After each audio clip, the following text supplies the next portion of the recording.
Right now, it's the best time to come fishing here. So what is your name? Oh, it's Ronnell. You want to put your last name on there though? How long have you been come fishing down here? Probably 2 years.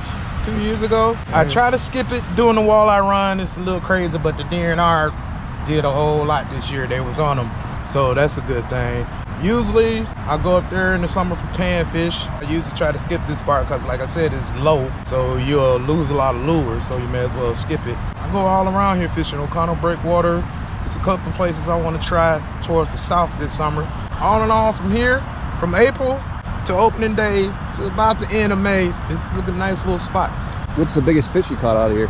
Oh man, I caught a northern so big that it scared me. It was like this. Oh, yeah, about 4 foot northern. Yeah, it was huge. Fight was good, but you know, that big, it's a really old fish. So you know, I let it swim. On walleyes, call it 15 inch. I caught a 30, almost a wall mounter last year, but it wasn't here. It was a little bit further down in a little secluded spot. It was an inch or two off. How many lures or baits would you say that you lose down here every year?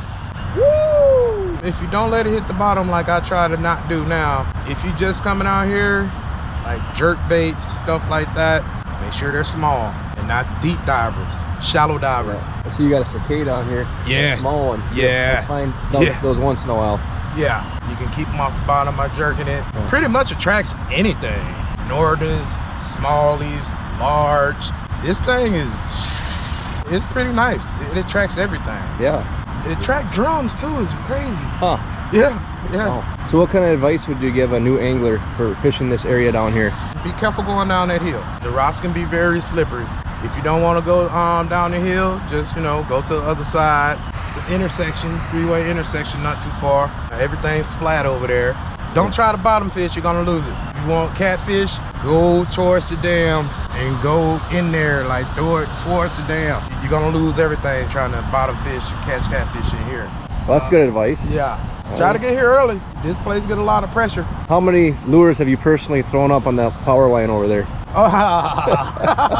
When I first came out here, I have to say I give it 10. 10? Yeah, man. I was, you know, ignoring how strong I was, how the wind is, the trajectory and all that stuff. So now when I throw out there, I keep it low. You keep it low. Keep it low. At certain times in the summer, you look up there, it look like a Christmas tree. Oh yeah, spoons are good out here too. Okay. Small ones, about yay big, don't get too big. They're good out here too. Northerns will chase that down, and smallmouths. You don't think about it, you know. No. The next thing you know, you're looking up like, well, that's gone. It is what it is. That's fishing, you're gonna lose the lures.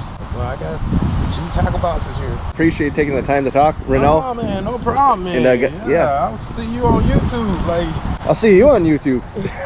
you be in there, man. Sometimes the weather is be like, it's 34 degrees. It's cold in there, man. Yeah, it's pretty chilly sometimes. Yeah, I'm fishing 34, but I'm not getting in that water.